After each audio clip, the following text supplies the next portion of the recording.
Slingshots are versatile devices characterized by a sturdy Y-shaped frame, an elastic band, and a small projectile.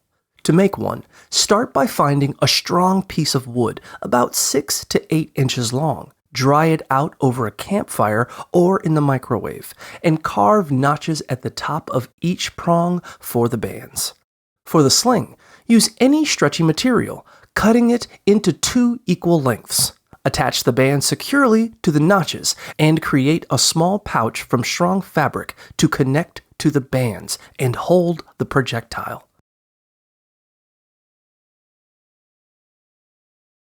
You can also make a slingshot out of household items, using 2 toilet paper rolls, a pencil, and a rubber band. Start by cutting and taping the first toilet paper roll so it's rolled up like a newspaper, before making holes at the end of the roll and inserting a pencil through.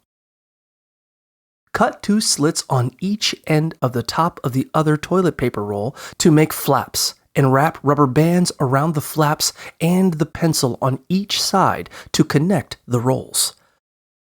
Simply load your object into the top of the roll and pull the pencil back to launch. Always handle slingshots responsibly, as they can be dangerous.